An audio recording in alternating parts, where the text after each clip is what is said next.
영적인 생명력, 우리 원래 주일 찬양 예배에 성도의 삶 성경에 답하다 시리즈를 하고 있는데 오늘 의도적인 건 아닌데 오늘 해야 될 이 내용하고 순장 수양의 순장 헌신 예배하고 잘 맞는 것 같아서 본문을 그대로 진행을 합니다.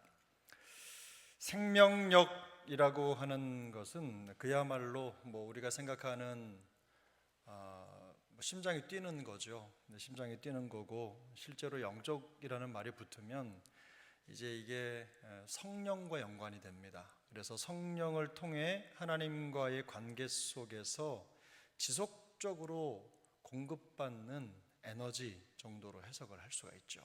영적인 생명력. 여러분 칭찬받는 성도가 되고 싶으십니까? 아니면 칭찬 안 받아도 괜찮으십니까? 칭찬받는 성도가 되고 싶으시죠? 성경을 보면 성경은 이 생명력이 넘치는 성도들을 칭찬합니다. 오늘 이 데살로니가전서 1장 3절의 내용도 이 성도들이 비록 초신자지만 복음을 듣고 얼마 되지 않은 신생교회의 성도들이지만 그들이 가지고 있는 그 믿음의 영향력을 자기 안에만 가지고 있지 않았습니다. 극심한 환경 속에서 신앙이 위협받는 상황 속에서도 그 말씀을 가지고 있는 사람이라고 하는 증거를 세상 가운데 드러냈어요. 그래서 바울이 보니까 이 사람들이 그렇게 성장해 가는 거예요. 믿음의 역사와 사랑의 수고와 소망의 인내라. 하려고 해서가 아니라 사실은 이걸 표현할 때 이런 겁니다. 성도가 가만히 있으면 우리가 100원을 받으면 100원을 가만히 품고 있으면 100원이 유지가 되는데 그런데 여기서 말하는 이런 성도들의 모습은 받은 은혜, 그 받은 믿음, 받은 그 구원의 역사가 죽지 않고 사는 방법이 이거라는 걸 터득한 거예요. 그래서 그 구원의 영광을 누리며 살아가는 성도의 길은 우리 여기 항상 얘기하는 믿음과 사랑과 소망 가운데 있는 것이죠. 그래서 성도들은 믿음을 받았고 구원을 받았는데 그 안에서 가만히 있으면 더 성숙한 모습이 되는 게 아니라 이런 과정을 통해서 하나님 앞에 성장하고 또 어떻게 하든지 자기가 직면한 세상 속에서 하나님과 동행하기 위해서 몸부림칠 때 믿음 안에 승리하는 능력을 더불어 얻게 되는 것입니다. 그것을 통틀어서 우리가 생명력이라고 할 수 있는 거죠. 영적인 생명력. 그래서 이 영적인 생명력이라고 하는 것에 대한 기본적인 의미는 이런 거예요. 살아있는 믿음을 소유하기 위한 자질이다. 살아있는 믿음을 소유하기 위한 자질이다. 제가 한 번 더 여쭙겠습니다. 여러분의 믿음이 살아있는 믿음이길 원하십니까? 죽은 믿음이길 원하십니까? 그건 두말할 것도 없죠. 근데 내 믿음이 살아있는 믿음, 그 믿음이 되도록 하는데 꼭 필요한 게 뭐냐? 살아있다라는 거하고 똑같이 생명력이 필요한 거예요. 영적인 생명력이. 이 생명력이 무엇입니까? 성경이 칭찬하는 신앙적인 소양입니다. 제가 보니까 신앙생활 하면서 저도 그렇더라고요. 칭찬하는 사람들이 여럿 있어요. 신앙생활 하다 보면 이런 사람도 칭찬하고 저런 사람도 칭찬합니다. 그런데 대개 교회 안에서 칭찬받는 사람이 어떤 사람이 칭찬받습니까? 가만히 있는 사람이 칭찬받습니까? 아니면 그 안에 그 믿음의 열정을 가지고 뭐라도 해보려고 하는 사람이 칭찬받습니까? 뭐라도 해보려고 하면 돌 맞습니까? 웃으실 줄 알았는데 안 웃으시네요. 뭐라도 해보려고 하고 최선을 다하고 하나님 앞에서 그런 열심을 가지고 살아가는, 내가 가진 거 별로 없지만 최선을 다해 자리 지키고 또 믿음의 선한 역사를 이루어 가려고 노력하는 사람들, 그렇게 하다 보면 간혹 이런저런 이해관계 속에서 어려움도 있지만 결국 누가 칭찬받느냐? 그런 분들이 칭찬받습니다. 하나님도 그런 분들 참 좋아하시는 것 같아요. 그래서 교회 안에서 섬기고 사랑하다 보면 항상 이렇게 열심을 가지고 생명력 있게 사역하는 그런 분들, 어제랑 오늘이랑 똑같은 모습이 아니라 놀랍게도 계속 자라가는 모습, 그런 모습이 나타나는 성도를 하나님도 기뻐하시고 교회는 사랑합니다. 칭찬합니다. 그래서 우리 세종강 식구들 모두가 다, 우리 순장님들 모두가 다 성장의 기쁨, 살아있는 것에 대한 기쁨을 누리는 신앙생활을 이어갈 수 있기를 축복합니다. 오늘 이 칭찬받는 영적인 생명력에 대한 것도 이런 거죠. 믿음은 생물이죠. 매우 역동적입니다. 믿음은 정체되지 않아요. 그래서 이 믿음이라고 하는 것은 삶 전반에 나타납니다. 어느 한 영역, 교회에서만, 신앙생활하는 영역에서만 나타나는 게 아니라 삶 전반에 이 믿음의 영향력이 미치는 거예요. 그래서 믿음의 역사와 사랑의 수고와 또 우리 구주 예수 그리스도에 대한 소망의 인내를 드러내는 겁니다. 어느 곳이든 마찬가지예요. 이게 믿음의 힘인 거죠. 신앙의 힘인 겁니다. 근데 이 영적인 생명력을 개발하는 방법이 있습니다. 첫 번째로는요, 그리스도 안에 거하는 겁니다. 요한복음 1장 15장 4절 같이 읽겠습니다. 내 안에 거하라, 나도 너희 안에 거하리라. 가지가 포도나무에 붙어 있지 아니하면 스스로 열매를 맺을 수 없음 같이 너희도 내 안에 있지 아니하면 그러하리라. 아멘. 이 말씀이 가지고 있는 큰 의미는 뭐죠? 결국에는 생명관계죠. 나무와 가지의 관계는 생명관계입니다. 그뿐만 아니라 믿음이 열매를 거두는 원리입니다. 결국 생명의 원천이시고 열매의 원천이신 그리스도께 붙어 있을 때에만 가지는 열매를 맺을 수가 있죠. 그래서 우리가 그리스도 안에서 신앙생활하면서 영적인 생명력을 유지하기 위해서는요, 반드시 그리스도 안에 붙어 있어야 한다. 저는 이 그리스도 안에 거하라, 그리스도 안에 붙어 있어야 된다, 나무에 붙어 있어야 된다, 이 말이 많은 의미를 가지고 있잖아요. 우리가 단편적으로 그렇게 되기 위해서 해야 될 일들, 말씀을 읽는다든지 예배를 드린다든지 여러 가지 일들이 있어요. 그런데 우리가 그리스도 안에서 붙어 있기 위해서 제일 중요한 게 뭐냐면요, 생각의 영역을 그리스도께 드리는 거예요. 하나님은 생각을 쓰십니다.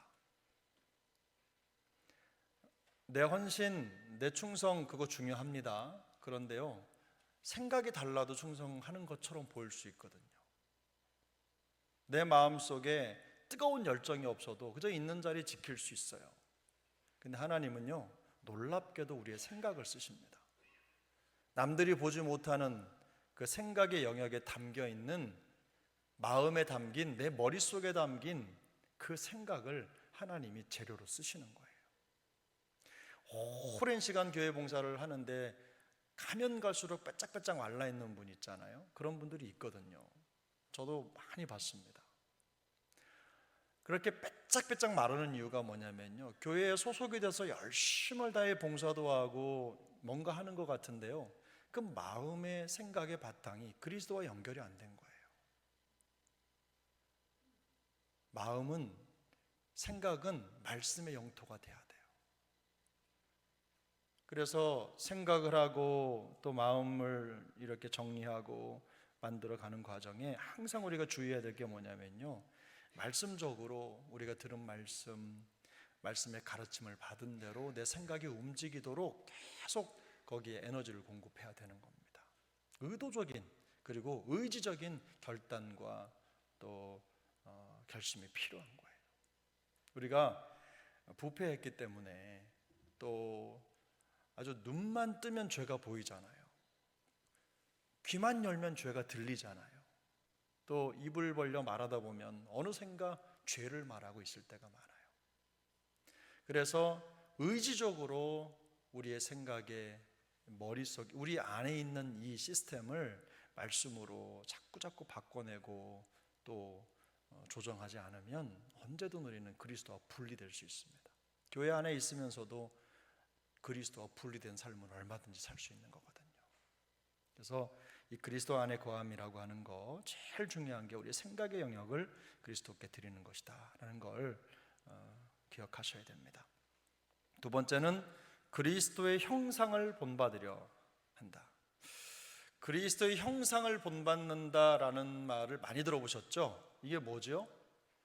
성화입니다.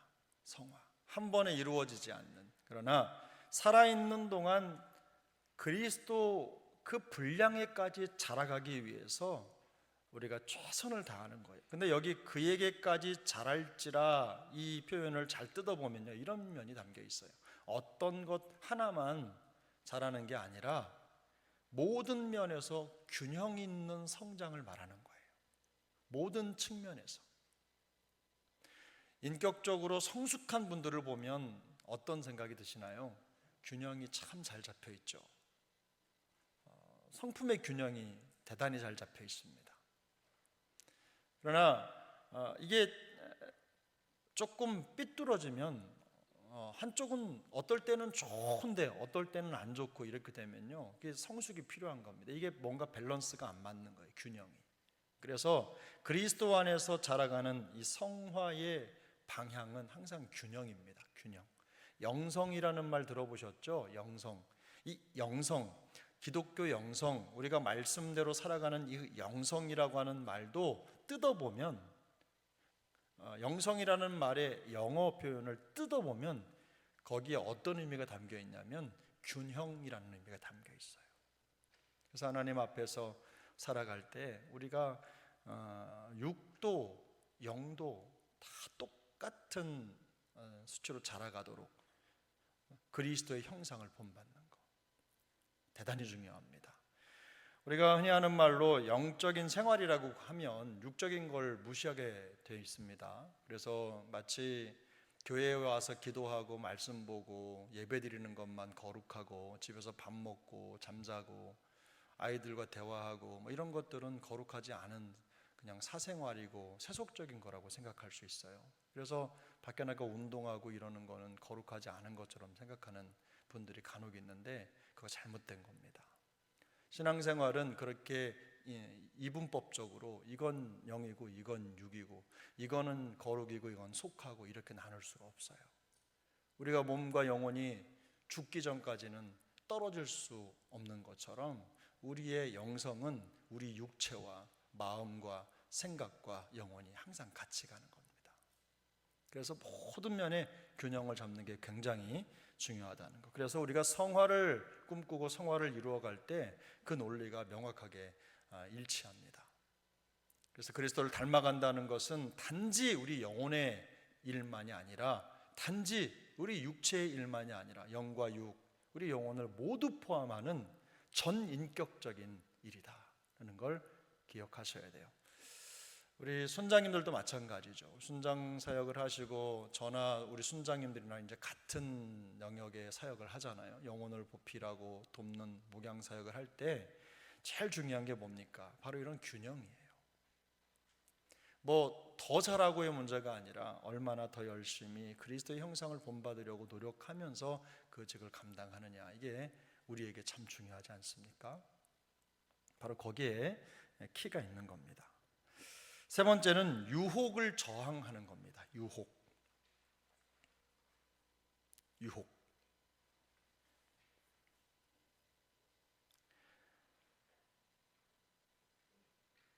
네 번째는 뭘까요? 유혹은 뭐 이렇게 더 말씀드리지 않아도 될 것 같아요. 네 번째는 말씀의 훈련을 받는 것. 말씀의 훈련을 받는 것. 여기 한번 요한계시록 3장을 한번 같이 읽어보겠습니다. 시작. 내가 너를 권하노니 내게서 불로 연단한 금을 사서 부요하게 하고 흰 옷을 사서 입어 벌거벗은 수치를 보이지 않게 하고 안약을 사서 눈을 발라 보게 하라. 물은 내가 사랑하는 자를 책망하여 징계하노니 그러므로 내가 열심을 내라 회개하라. 이게 누구 얘기입니까? 성경에 라오디게아 교회의 얘기입니다. 이 라오디게아 교회는 기본적으로 부유한 교회였습니다. 너무너무 부유한 교회였는데, 그런데 영적으로 보면 라오디게아 교회보다 더 가난한 교회가 없을 정도로 피폐하고 말라 있었어요. 제가 지난주에 설교를 하면서 교회 앞에 그 마당에 유전 터진 교회 잠깐 말씀드렸습니다. 기억하십니까? 옆에 있는 교회 옆에 묘지에도 유전이 터져가지고 이게 정말 교회로 보면 경사가 난 거잖아요. 근데 이걸 가지고 이제 위원회가 열려서 이게 누구의 소유냐 이 얘기를 하면서 모든 교인들의 소유다 이렇게 결정을 내렸는데, 그때부터 교회가 그걸 가지고 그 소유를 가지고 싸우기 시작하는 거예요. 하나님이 교회에 맡겨주신 사명, 가장 중요한 사명을 마음속에 두고 거기에 몰입해야 할 교회가 이렇게 다른 것에 집중하면서 교회가 형체도 없이 사라지게 되는 겁니다. 라오디게아 교회가 그런 거예요. 지금도 가보면요, 그 라오디게아 교회 터는요, 그 당시에 정말 값진 곳으로 바닥도 막 이렇게 깔고 아주 잘 지었어요. 물론 지금 형체만 남아있지만, 근데 그 안에 성도들이 그 교회를 유지하고 지킬 만한 영적인 에너지가, 생명력이 없는 겁니다. 참혹하지 않습니까? 여기 보면 흰옷이라고 나와 있는 것도 그런 거예요. 겉으로 보이는 때는 흰옷을 입고 흠이 없어 보이죠. 우리 그 단편적인 예가 그런 거예요. 찬양대에 서면 우리 이거 입잖아요. 그거. 우리 교단은 목사님들이 목사 가운을 입지 않습니다. 총회에서 결의를 했어요. 이걸 입어서 그게 좀 이렇게 거룩해 보이고 또 성직자 같아 보이지만, 그러나 개혁교회의 모습이 아니라는 거예요. 가운 뒤에 숨는 거 그거 아니라는 거죠. 그래서 입지 않습니다. 성례식을 할 때도 그냥 이렇게 양복을 입고 합니다. 우리 찬양팀이 가운을 입잖아요. 근데 여러 가지 의미가 있어요. 그걸 입으면 더 거룩해져서가 아니라 이런 옷 입고 저런 옷 입고 이런 모습 저런 모습이 좀 통일된 모습으로 이렇게 보이도록 하기 위해서 그렇게 하는 건데, 뭔가 좀 거룩해 보이고 신령해 보이려고 하면 일단 옷부터 이렇게 치렁치렁 바람에 날려야 되고 막 이런 모습들도 좀 생각을 하는 것 같아요, 우리 정서상. 그래서 여기 이 성경에 나오는 것도 그래요. 이 사람들이 흰 옷을 입고 쫙 겉을 가렸는데, 겉으로는 보이지 않는데 그 옷을 벗고 나면 실상은 너무나 부끄러운 모습으로 신앙생활을 하고 있는 거죠. 안약의 얘기가 나와요. 안약.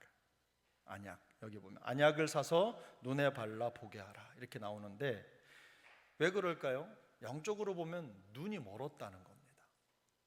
봐야 될 걸 제대로 보지 못한다는 거예요. 영적인 실상을 제대로 보지 못하는 현상이 그 라오디게아 교회에 있는 거예요. 그러나 그럼에도 불구하고 하나님은 이 교회에 소망을 주세요. 어떻게 말씀하시냐면 사랑하는 자를 책망하여 징계하는 거예요. 그런데 뭐라고 하냐면 내가 열심을 내라 회개하라. 하나님의 말씀 안에서 계속해서 새로워지고 또 회개를 명령하시는 거예요. 돌아서면 다시 하나님 앞에서 서서 살아갈 수 있도록 하나님이 기회를 주시는 거죠. 그래서 이런 일이 벌어지지 않게 하기 위해서 우리에게 필요한 게 뭡니까? 결국은 하나님의 말씀으로 훈련을 받는 거예요. 오전에도 말씀드렸지만 말씀 학생이 되는 거 너무너무 중요합니다. 그게 몇 살까지만 하고 안 하는 게 아니라, 얼마 전에 친구를 만났는데 친구가 그런 얘기 하더라고요. 박사과정을 공부하면서 늦깎이로 공부를 하니까 너무 공부도 하기 싫고 하기 싫다고, 글도 못 쓰겠고 그렇다고, 피곤하다고 그러는 거예요. 그런데 그럼에도 불구하고 저는 그래요. 목사는 계속 배워야 된다고 생각합니다. 책을 계속 꾸준히 읽고 틈틈이 신학책만 읽는 게 아니라 다양하게 이런저런 책들을 읽으면서 나름대로 세상에 대한 인사이트를, 가보지 못하는 것들을 책으로도 배우고 익히고 하면서 사실은 준비를 해야 된다고 생각합니다. 어디 목사뿐이겠습니까? 우리 모두가 다 일평생 학생 아닙니까? 죽을 때까지 배우는 거예요. 아닙니까? 죽을 때까지 배우는 거예요. 그래서 여러분 기회만 되면 집에서 혼자 하려고 하면 잘 안 되니까 교회에서 그런 거 성경 가르쳐주고 또 성경 읽게 하고 한다고 하면 아주 기를 쓰고 오셔서 배우십시오. 그리고 들으십시오. 그렇게 하셔야 제가 생각할 때 현상 유지라도 하는 겁니다. 더 나아가지는 못해도 더 떨어지지 않도록 현상 유지라도 하는 거예요. 다섯 번째로 서로의 신앙을 권면하는 겁니다. 신앙생활을 혼자 하는 게 아닙니다. 서로 또 말씀으로 권면하고 지지하고 도와주면 그 안에서 성장해 가는 겁니다. 생명력이 개발됩니다. 여섯 번째로 성령으로 충만해지는 거죠. 술 취하지 말라 이는 방탕한 것이니 오직 성령으로 충만함을 받으라. 우리가 성령 충만이 어떻다는 걸 여러분 이미 배워서 알고 계시죠? 성령 세례와 성령 충만의 차이를 알고 계십니까? 성령 세례는 언제 받는 거예요? 성령 세례와 성령 충만의 차이점이 뭡니까? 우리 순장님들 성령 세례와 성령 충만의 차이점이 뭡니까? 아니까 빨리 그냥 설명하라고요. 성령 세례는 우리가 구원받는 순간 동시에 우리 안에 들어오는 거죠. 그래서 우리가 물로 세례를 주고 이렇게 공적인 공증을 하지만 그 이전에 성령 세례가 우리에게 오는 겁니다. 그래서 우리가 구원받는 즉시 뭐가 우리 안에 들어옵니까? 성령이 들어오시죠. 근데 성령 충만은 뭐냐면 이걸 문법적으로 뜯어보면요, 얘는 성령 충만이라는 말은요 항상 현재입니다. 그리고 끊임없이 반복되는 거예요. 그러니까 오늘 성령 충만한 것이 내일까지 유지된다는 보장이 없어요. 그래서 계속해서 채워야 하는 겁니다. 성령 충만은요 성령님 책임이 아니에요.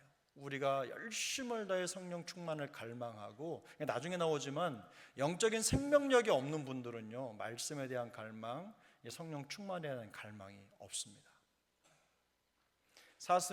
목마른 사슴이 시냇물을 찾는 것처럼 하나님을 찾아야 되는데 그렇게 찾지 않는 거예요. 그러면 금방 이 생명력의 온도가, 수위가 떨어지는 거예요. 그러면 모든 에너지가 떨어지는 것이죠. 영적 생명력에 대한 장애물들도 있습니다. 이렇게 하면 영적 충만함이 되지만 영적 생명력이 잘 되지 못하도록 하는 거. 물론 첫 번째로는요 건전한 가르침이 부족한 겁니다.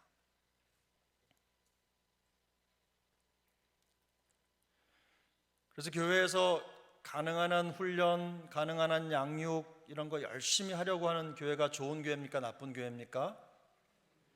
그럼 제가 더 사실적으로 여쭤보겠습니다. 말씀을 가르치기 위해서 우리 성도님들 피곤하게 자꾸 불러대는 교회가 좋은 교회입니까? 나쁜 교회입니까? 정말 그렇게 생각하십니까?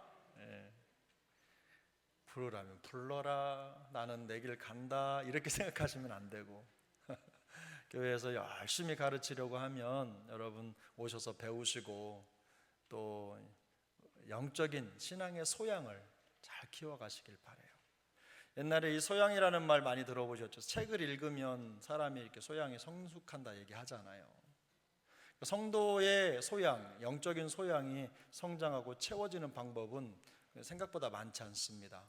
말씀 열심히 읽고 묵상하고 배우고 그 말씀 붙잡고 열심히 기도하고 또 성령 충만을 위해서 내 생각이 가는 대로 살아가는 인생이 아니라 성령, 하나님의 영이 인도하시는 대로 살기 위해서 열심히 그 말씀에 마음을 두는 그런 노력, 이런 걸 통해서 성도의 소양이 채워지는 거예요. 그래서 우리 교회가 건전한 가르침이 부족한 교회가 되지 않도록 여러분 많이 기도해 주시기를 바랍니다. 이 생명력 없는 교회를 가만히 가보면요 진짜 허탄한 게 너무나 많아요. 중요하지도 않은 거, 불필요한 거, 이런 것들로 그냥 이야기꽃을 피우는 거예요. 생명력 없는 사랑방에 가면요 말씀 이야기는 없고 맨날 객적인 이야기만 가득해요. 남 흥구하고 이런 것들, 이런 님들만 사랑방에 가면 있는 거예요. 그래서 사랑방에서 난리가 다 나는 거예요. 거기서 그냥 뭐 누구 욕하고 누구 씻고 대부분 화장실을 못 가요. 그냥 일어나면 욕해서. 그런 일이 벌어지는 거예요. 그래서 사랑방 모이면 여러분 뭐 하셔야 돼요? 은혜 나누시고 주일날 들은 말씀 생각하면서 자기 것으로 받은 거 나누시고 나는 이런 은혜 받았다. 또 우리 교재에 나와 있는 거 적용하시면서 말씀 나누시고 교제하고 자꾸 모이기를 피하는 어떤 사람들과 같이 하지 마시고 모여서 말씀 나누고 교제하고. 저는 그래요. 우리 장로님들도 여기 계시지만 목사인 저도 목사님들이 어디 이렇게 만나잖아요. 그러면은 가면 만나면 좀 뭐 물론 객적인 얘기도 있지요. 그러면 사역 얘기 좀 하고 교회 근황도 묻고 이런 건전한 이야기, 어떻게 사역하면 좋더라 이런 이야기 하는 그런 목사님들 그룹 너무 좋지 않아요? 그런 거 해야 되지 않아요? 근데 목사님들이 모여서 여러분 생각해 보세요. 맨날 다른 교회 얘기나 하고 뭐 어떤 목사 그냥 쥐나 캐고 몰라도 될 걸 그렇게 알려고 노력하고 이런 거 여러분 어떻게 생각해요? 좋아요, 나빠요? 우리 장로님, 권사님, 안수 집사님, 우리 집사님들도 모이시면 뭐 하세요? 뭘로 이야기의 꽃을 피우세요? 그냥 불평, 불만 뭐 이런 걸로 그냥 꽃을 피워가지고 열매를 맺으시나요? 말씀의 영향력이 없으면 그 자리에 가지를 마세요.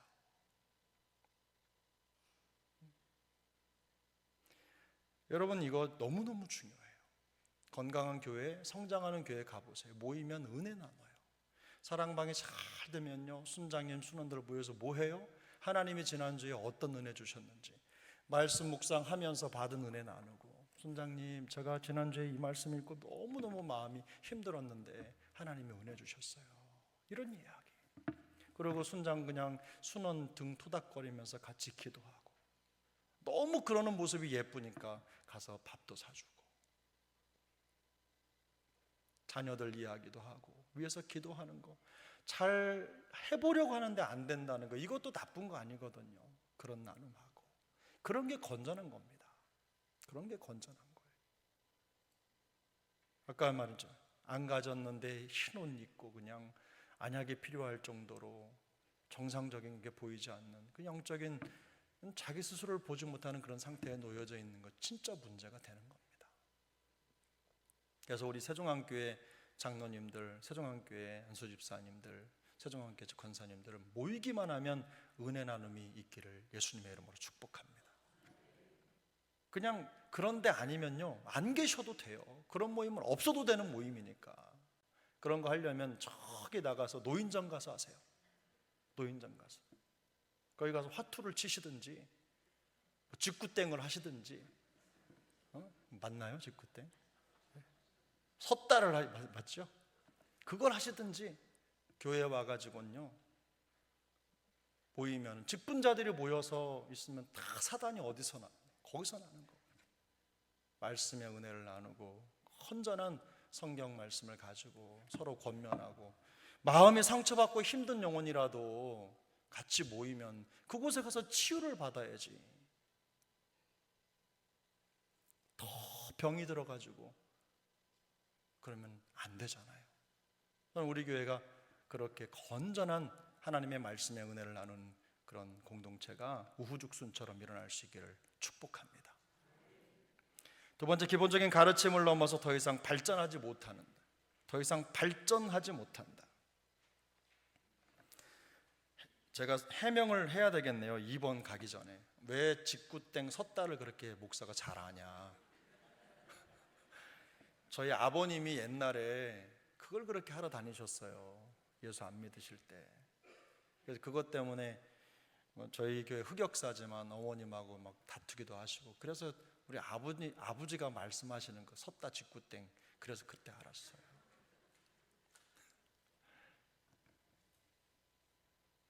오해 풀리셨죠? 계속 집에까지 가셔가지고 강 목사가 무슨 생각에 그 얘기를 했을까? 이런 생각하지 마시고, 자, 기본적인 가르침을 넘어서 더 이상 발전하지 못한다. 여기 우리가 잘 아는 말씀이에요. 때가 오래되었으므로 너희가 마땅히 선생이 되었을 터인데 너희가 다시 하나님의 말씀에 뭐요? 초보에 대하여 누구에게서 가르침을 받아야 할 처지이니 단단한 음식은 못 먹고 서지나 먹어야 할 자가 되었도다.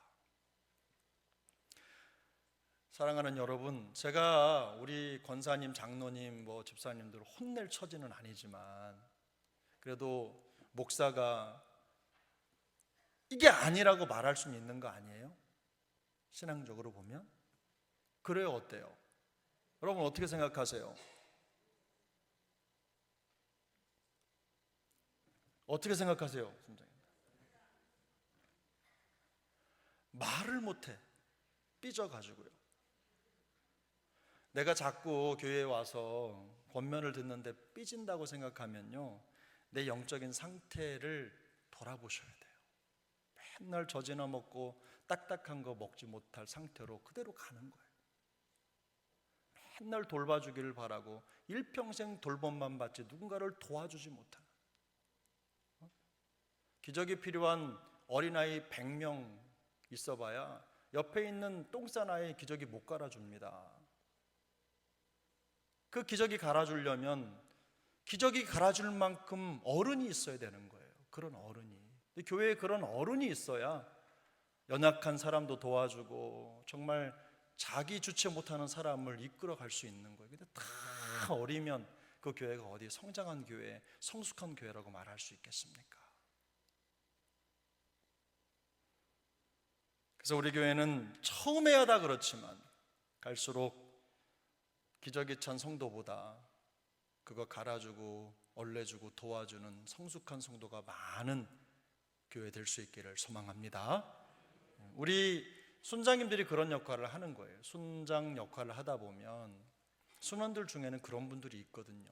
어떻게 내 마음에 착착 맞는 성도만 있겠어요? 제가 우리 교회 사역하면서 어떻게 제 마음을 착착 알아주는 성도만 함께 신앙생활 하겠어요?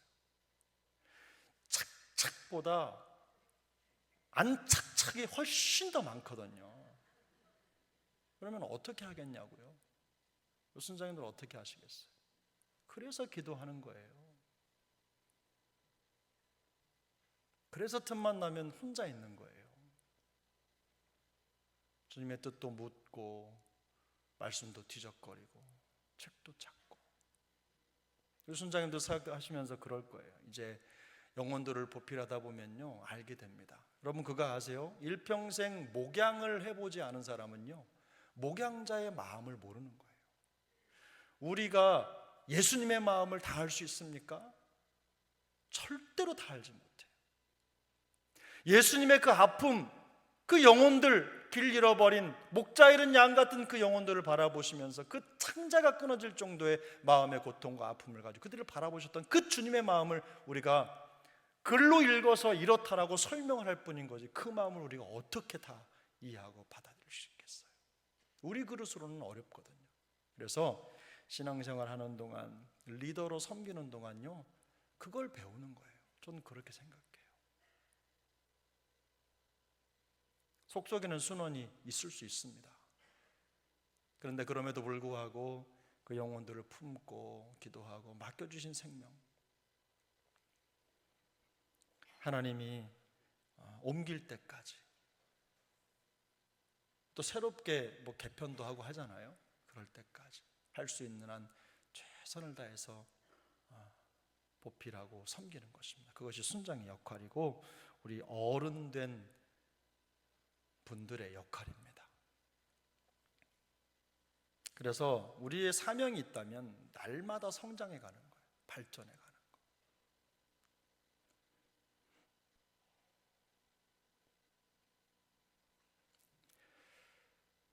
다섯 번째입니다. 영적 생명력을 가진 사람들이 있습니다. 이건 설명을 많이 하지 않아도 되는데 사무엘 첫 번째는, 세례 요한 두 번째요, 세 번째는 소년 예수 그리스도, 그리고 네 번째는 누굴까요?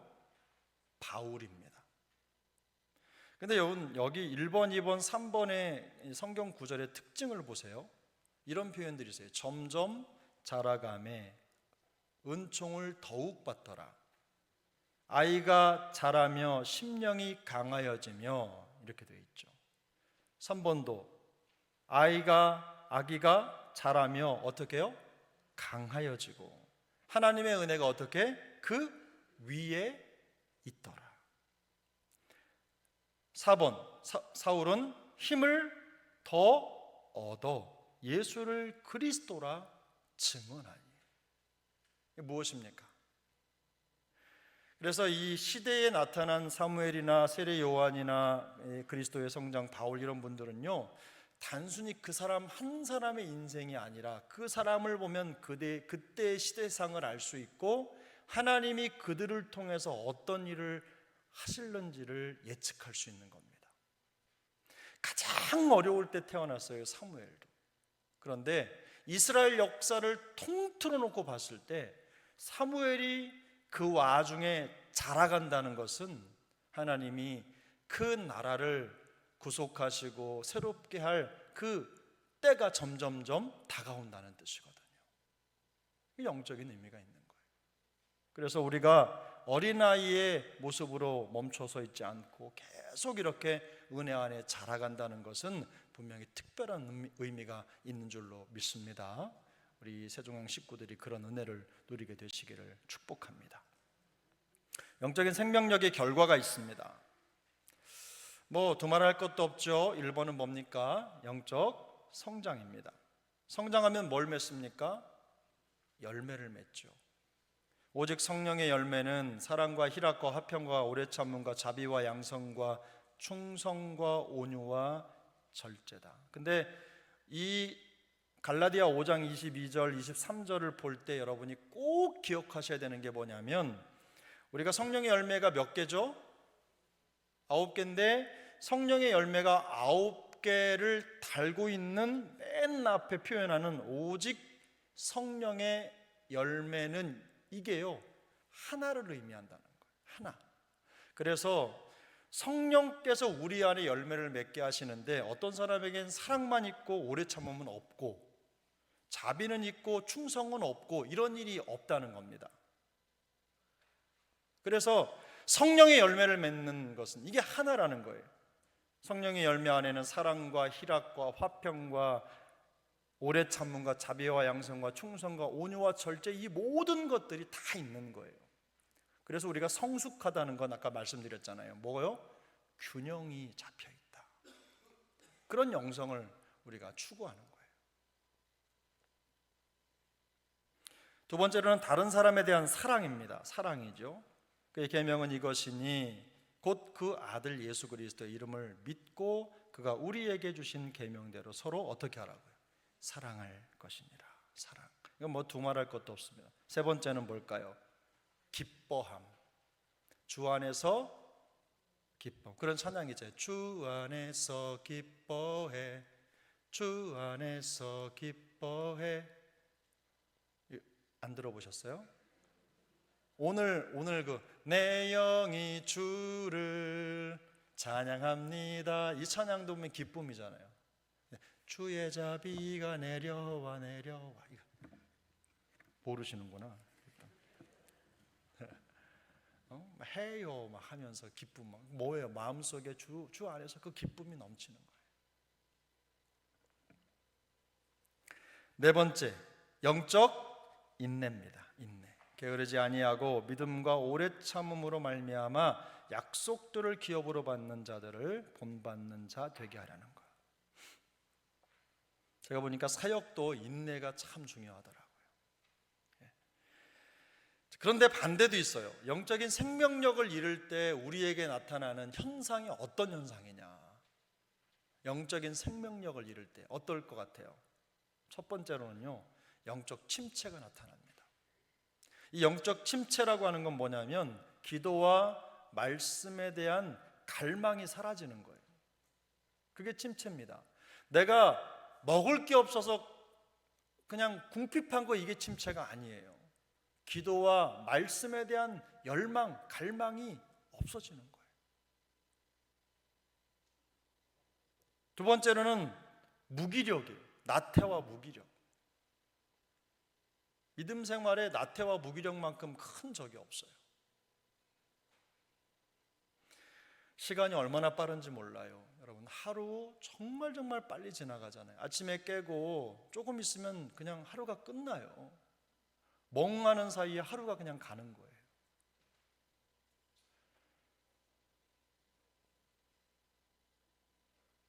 그리고요, 이 영적인 생명력이 없어지면 나타나는 세 번째 현상이 뭐냐면 죄에 대한 민감함이 없어진다는 거죠. 둔해집니다.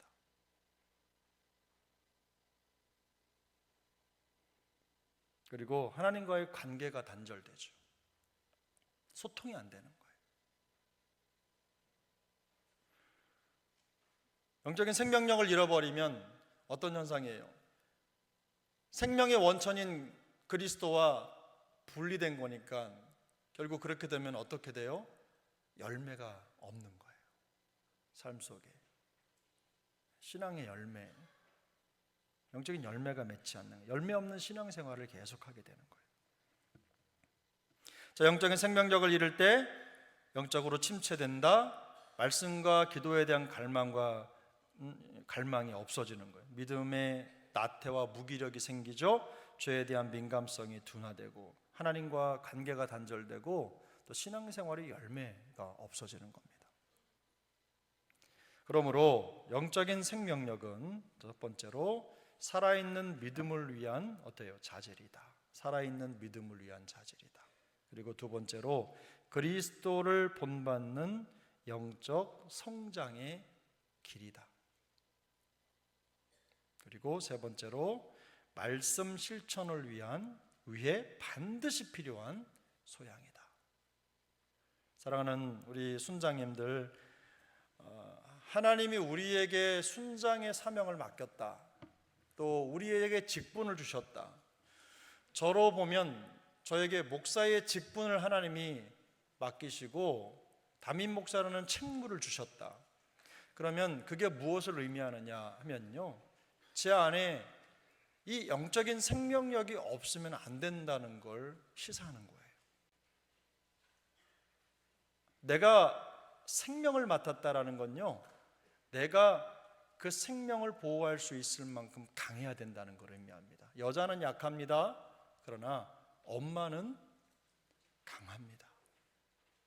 엄마는 차도든다잖아요. 급하면. 그 힘이 어디서 나오는지.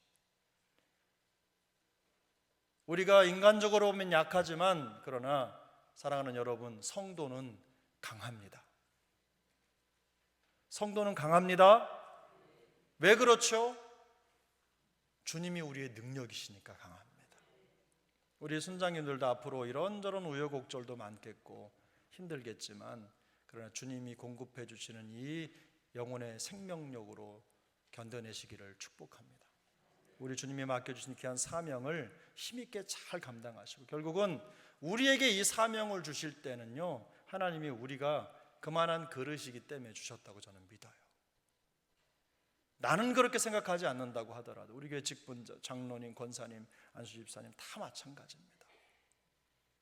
하나님이 충분히 우리를 다 알아보시고 그 직분을 맡기신 거라고 저는 확신합니다.